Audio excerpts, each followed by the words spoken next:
Jamani, karibu tena kwenye CSD, Christian Sex Department, darasa pekee ambalo linaendelea kujibu kwa kina na upana zaidi kuhusu what Bible say exactly about sex. Biblia inasema nini kuhusu sex? Na hii ni sehemu ya 3 katika mfululizo mzuri wa mafundisho haya ya neno la Mungu, na katika sehemu hii ya 3 basi kipekee nimekusudia kukujuza kuhusu vyanzo 5 vya uongo vya taarifa zinazohusiana na seksi, kukutana kimwili au kujamiana.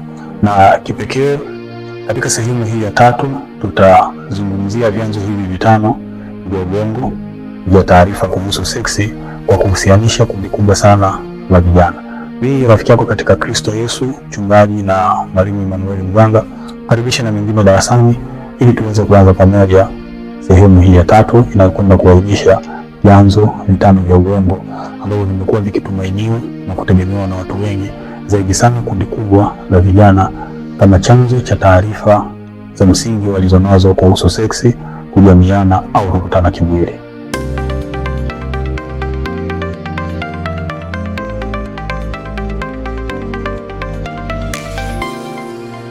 Lakini kabla hatujakwenda katika kiini cha ujumbe huu, ninatamani nikujuze madhumuni makubwa 3 ya ujumbe huu au sehemu hii ya 3. Moja, dhumuni la kwanza la ujumbe huu limekusudia kukutafakarisha makusudi na mapenzi ya Mungu kwa kuhusianisha na jinsia ya kwako. Lakini pili, ni kuombea maamuzi yako ya kijinsia katika vipindi na hatua tofauti tofauti za ukuaji wako kama kijana. Lakini 3 na mwisho kabisa, ni kukujuza mpango wa Mungu kuhusu sex.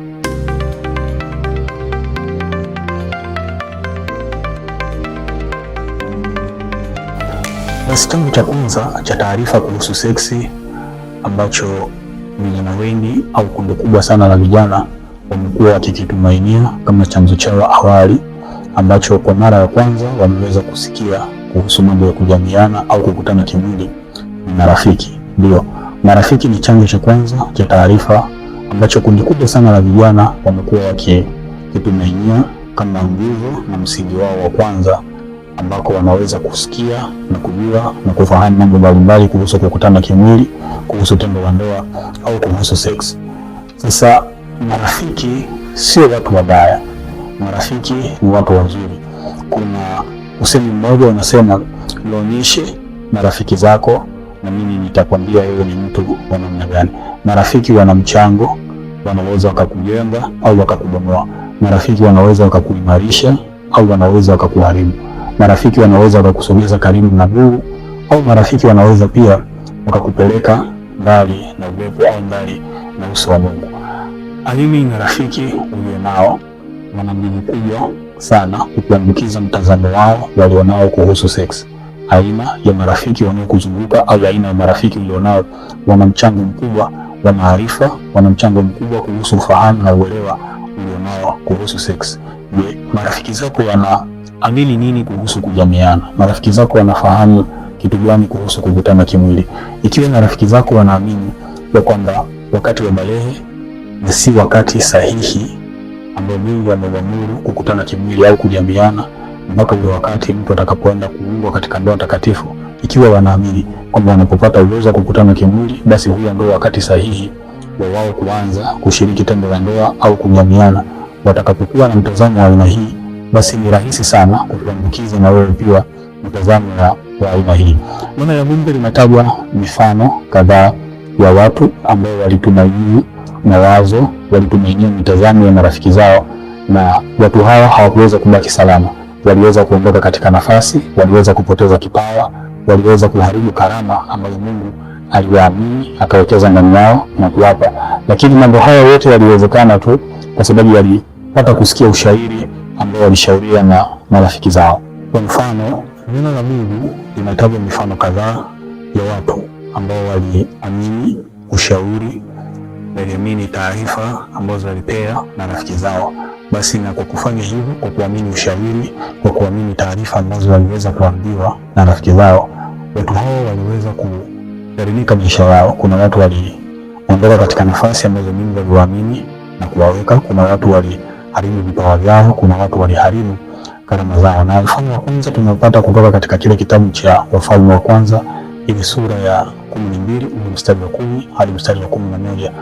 Sura hii inaeleza habari ya Rehoboamu ambaye alipewa nafasi na Mungu kutumika katika taifa lile la Israeli kama mfalme, lakini aliondoka katika nafasi ile kwa sababu tu aliacha ushauri wa watu ambao walikuwa na hekima, wa watu ambao walikuwa na busara, na kuwageukia marafiki vijana ambao waliweza kumshauri ushauri ambao uliweza kumgharimu katika maisha yake dhidi ya watu wale waliomwendea ya kwamba wakimsihi au punguzie habari ya utumishi ama utume mzito aliokuwa watu wale walikuwa wamepewa na baba yao.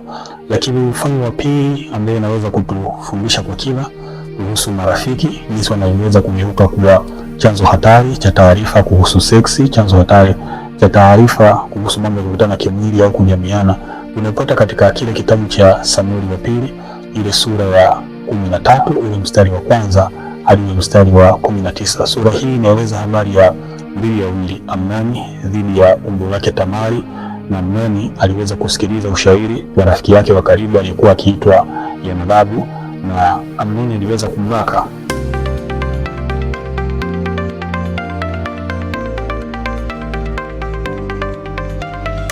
Lakini Amnoni kwa kufuata ushauri wa rafiki yake huyu Yonadabu aliweza kumbaka umbu lake. Kwa hiyo unaweza ukaona jinsi ilivyo hatari ya sisi vijana kutegemea vyanzo vya taarifa ambavyo tunavipata kutoka kwa marafiki zetu wa karibu. Si kila rafiki anaweza kuwa na ushauri mzuri na si kila rafiki anaweza kuwa na ushauri mbaya. Chunga sana aina ya marafiki ulionao. Ikiwa marafiki zako wanamjua Kristo au wamezaliwa mara ya pili ndani ya Kristo Yesu, basi ni matumaini yangu aina hii ya marafiki huenda wakawa na mtazamo chanya kuhusu kukutana kimwili, kujamiana au kuhusu seksi. Basi aina hii ya marafiki, iwapo watakupa taarifa, iwapo watakupa elimu yoyote kuhusu kukutana kimwili au kujamiana, basi taarifa zao au maarifa walionayo kuhusu seksi yatakuwa ni maarifa salama sana kwako, kwa sababu yatakuwa ni maarifa yaliyozaliwa kutokea kwenye kweli wa neno la Mungu.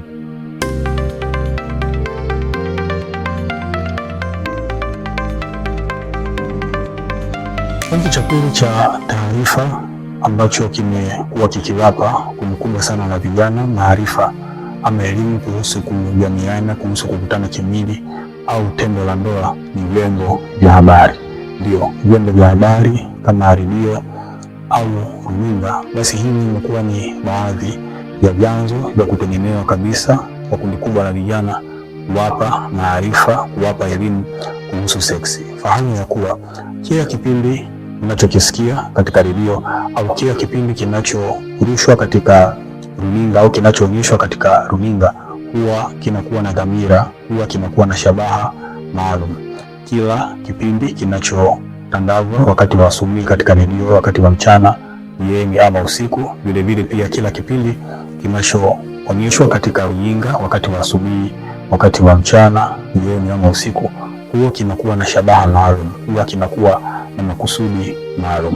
Kwa hiyo kundi kubwa sana la vijana limeendelea kutumainia runinga, limeendelea kutumainia vipindi katika redio ambavyo vimekuwa vikitoa elimu kuhusu seksi, elimu kuhusu kujamiana.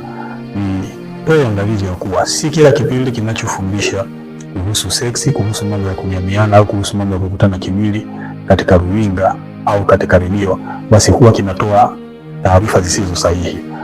Lakini kundi kubwa la watu ambao wamekuwa wakijihusisha kutoa elimu, kundi kubwa la watu ambao wamekuwa wakijihusisha kutoa maarifa kuhusu kukutana kimwili katika vyanzo hivi vya habari, yani kupitia redio au kupitia runinga, watu hao mara nyingi mkazo wao mkubwa ni mafundisho ya hekima zilizo za kibinadamu na wala si katika mtazamo wa kimungu.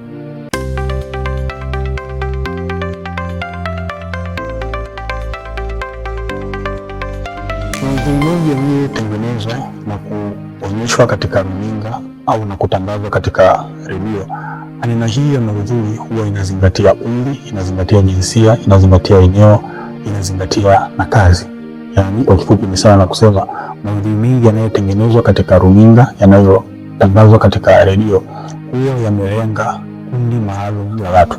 Na kuhusu elimu ya seksi, mara nyingi elimu hii ilikuwa ikitolewa kwa kuzingatia jinsia, kwa kuzingatia eneo, kwa kuzingatia umri, pengine na uhitaji wa watu kwa kipindi hicho. Basi pata kufahamu ya kuwa si vipindi vyote ni salama vinavyotangazwa katika redio au vinavyoonyeshwa katika runinga. Fahamu ya kuwa vyombo vya habari ni moja kati ya eneo lenye nguvu na ushawishi mkubwa duniani. Eneo hili wako watu maalum waharibu kwa ulimwengu huu ambao wamekuwa yakitumiwa kama mawakala wa shetani. Kusudi kubwa sana ni kukibanganya kizazi hichi tulichonacho leo. Kusudi kubwa ni kupoteza kundi kubwa la vijana ambalo lina mtavu mkubwa wa kutengeneza kesho iliyo bora kwa Mungu.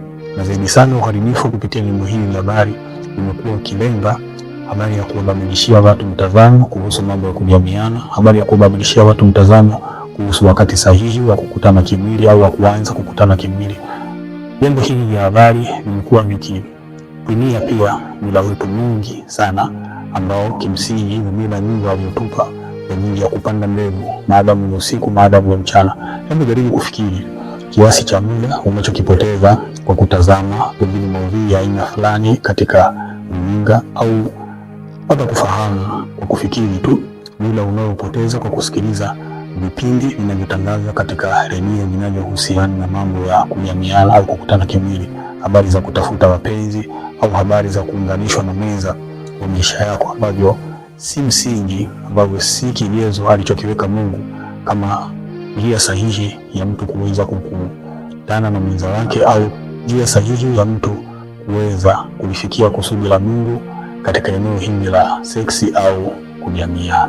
Basi fahamu ya kuwa chombo cha habari, yani vyombo vya habari kama runinga pamoja na televisheni, hivi ni vyombo ambavyo viko kimkakati kwa ajili ya kumpoteza kundi kubwa la vijana ambalo ni nguvu ya kesho katika ufalme wa Mungu. Kwa hiyo kuwa makini na aina ya taarifa unayosikia katika vyombo vya habari, kuwa makini na aina ya watu wanaofundisha elimu kuhusu seksi, yani kuhusu kujamiana au kukutana kimwili kupitia redio au televisheni, yani runinga.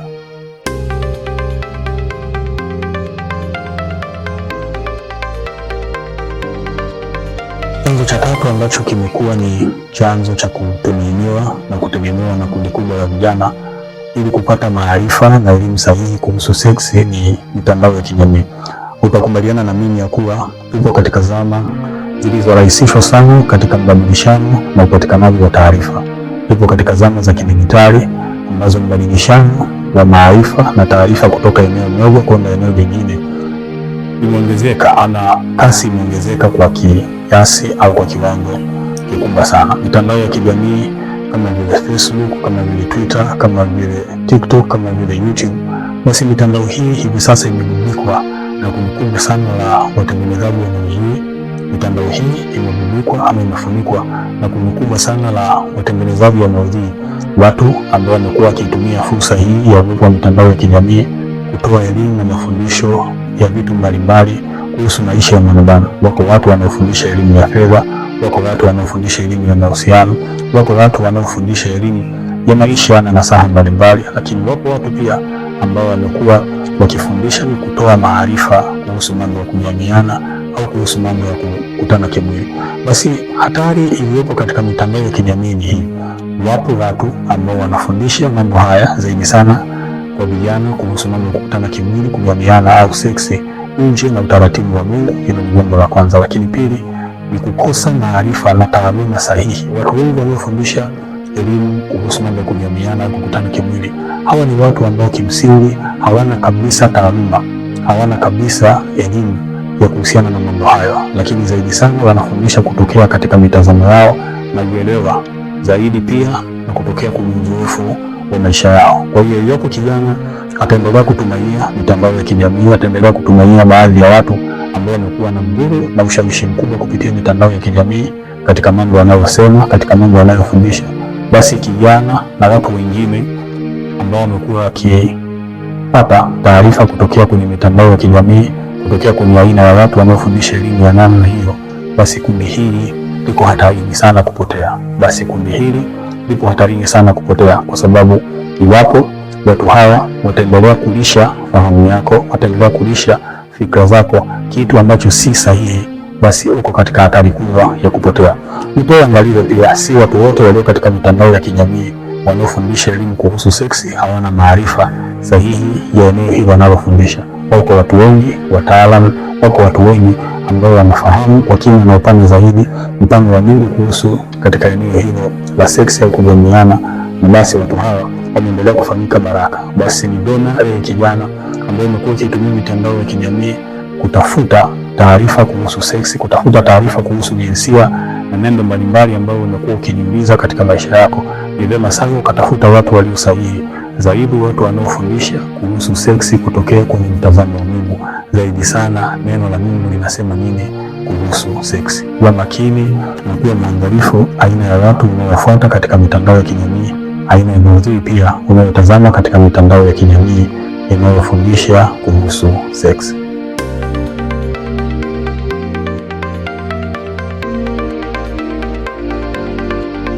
Vijana na majarida, hiki ni chanzo cha nne ambacho vijana wengi wamekuwa wakikitumainia au wakikitegemea kama chanzo cha kuwapa taarifa, cha kuwapa elimu na mafundisho mbalimbali kuhusu seksi. Vitabu vina nguvu ya kubadili fikra, vitabu vina nguvu na uwezo wa kubadili mtazamo wa watu. Utakubaliana na mimi ya kuwa viko vitabu na majarida mengi yanayofundisha kuhusu seksi, yanayofundisha kuhusu mambo ya kujamiana au kuhusu kukutana kimwili. Na hatari kubwa iliyopo katika zama hii ni hii: hivi sasa kumekuwa na urahisi wa kupatikana kwa vitabu pamoja na majarida mbalimbali yanayofundisha kuhusu mambo ya kujamiana, yakisisitiza matumizi wa kondom, ili mradi tu kama mwenza wako yuko tayari na ana uhitaji wa kukutana na wewe kimwili, basi mnaweza mkatumia kondom kama njia ya kuepuka baadhi ya magonjwa au ya kuepuka mimba zisizotarajiwa. Wakubaliana na mimi ya kuwa mashuleni hivi sasa kumekuwa na upatikanaji wa majarida na vitabu mbalimbali ambavyo vinawapa watu hawa walio katika taasisi mbalimbali za elimu, ngazi tofauti tofauti za elimu ambazo zimekuwa zikitumainiwa na serikali, zimekuwa zikitumainiwa kuandaa watu kwa ajili ya kulitumikia taifa kesho.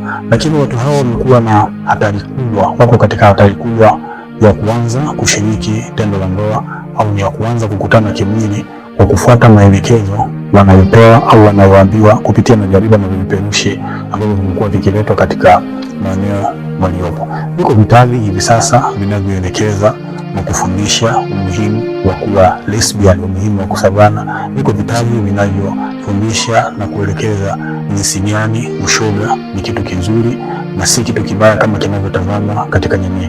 Hivyo basi, wewe kama kijana ambaye umekuwa ukijiuliza maswali mengi kuhusu seksi, kuhusu jinsia yako, fahamu ya kuwa Mungu ndiye aliyekupa hii jinsia ulionayo kwa makusudi maalum. Jinsia yako sio kwa bahati mbaya, jinsia yako ina shabaha na mpango wa Mungu. Hivyo basi, epuka kutafuta vitabu vya aina hii vinavyohamasisha mambo ya jinsia moja, kuwa wapenzi, mambo ya kukutana kimwili kwa watu wenye jinsia moja, mambo ya ushoga, mambo ya kusagana, mambo ambayo ni kinyume kabisa na taratibu na mpango wa Mungu. Hivyo kuwa makini na aina ya vitabu unavyosoma, kuwa makini na aina ya taarifa inayoletwa katika eneo ulilopo, pengine kupitia vitabu au majarida. Na kwa kufanya hivi, hakika utakuwa salama. Si kila kitabu ni cha kusoma, japo upo umuhimu na uhitaji mkubwa wa vijana kusoma vitabu na kutafuta maarifa ili aweze kubadili maisha, tukimtanguliza Mungu kwanza. Kwa hiyo kuwa makini na aina ya vitabu unavyosoma, kuwa makini na aina ya majarida yanayoletwa ulipo, ambayo yanafundisha seksi, yanafundisha mambo ya kujamiana, kukutana kimwili, yakiwa yako nje kabisa na kusudi au nje kabisa na shabaha na mpango wa Mungu kwa sisi vijana wa kike na wa kiume. Kufanya hivyo, hakika utakuwa salama.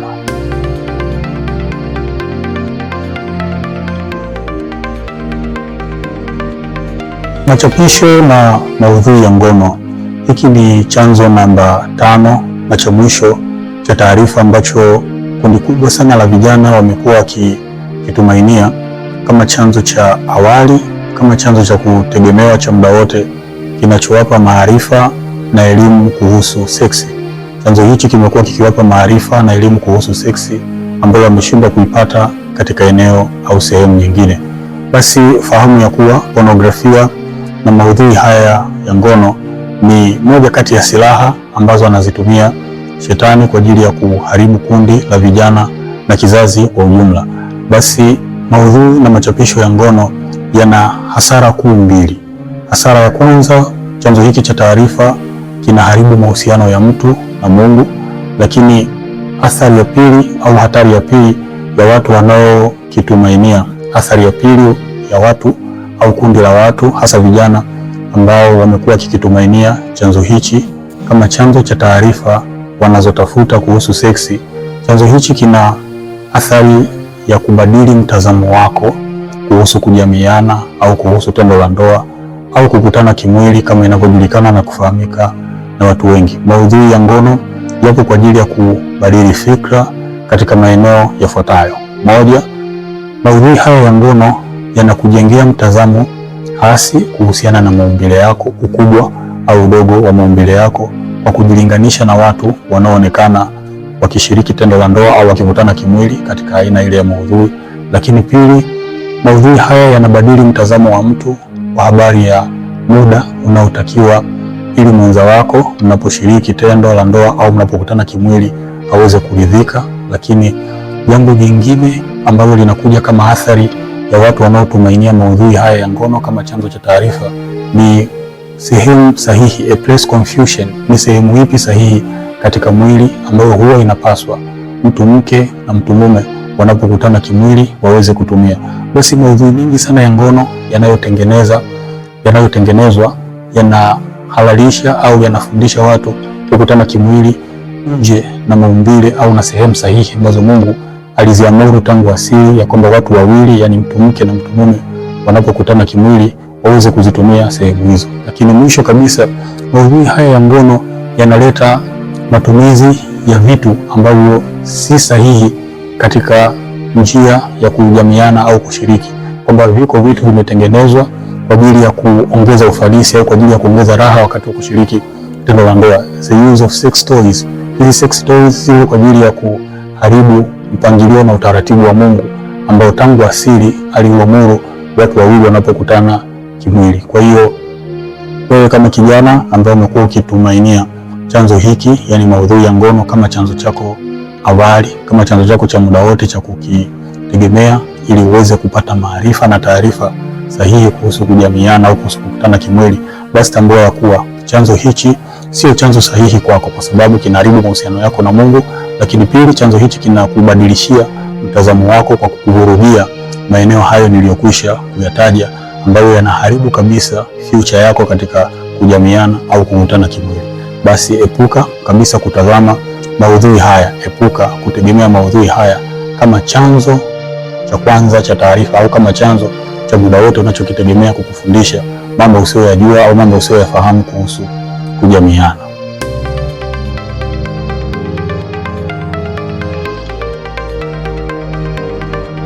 Basi kipekee ni kushukuru sana wewe mtu wa Mungu ambaye tumekuwa tukijifunza pamoja tangu sehemu ya kwanza mpaka sehemu hii ya tatu, ambayo tumekuwa tukitazama vyanzo vya taarifa, vyanzo vya uongo vinavyotumainiwa na kutegemewa na watu kuwapa taarifa kuhusu sex. Mimi ni rafiki yako mchungaji na mwalimu Emmanuel Mganga. Matumaini yangu mafundisho haya yameendelea kukubariki na yameendelea kukubadilisha mtazamo wako kwa kukurudisha katika asili ya Mungu tangu alipokuumba wewe kama mwanaume au wewe kama mwanamke. Ni vipi inayotakiwa kwako? Ni kipi kinachotakiwa kwako kufanyika ili kuwa salama katika eneo hili la seksi au kujamiana? Ninapatikana katika mitandao ya kijamii kama mwalimu Emmanuel Mganga, Facebook, X pamoja na Twitter na TikTok pia vile kama mwalimu Emmanuel Mganga. Ni matumaini yangu mtu wa Mungu mafundisho haya yameendelea kukubariki. Basi niandikie katika comment maoni na ushauri na masomo ambayo unatamani kuendelea kuyasikia yakifundishwa kupitia chaneli hii yanayohusiana na sex. Ni swali gani ambalo bado uko nalo mpaka sasa ambalo unatamani sehemu hii iweze kukupa majibu sahihi? Basi endelea kukaa pamoja na mimi mpaka muda na wasaa mwingine. Amani ya Bwana iwe pamoja nawe.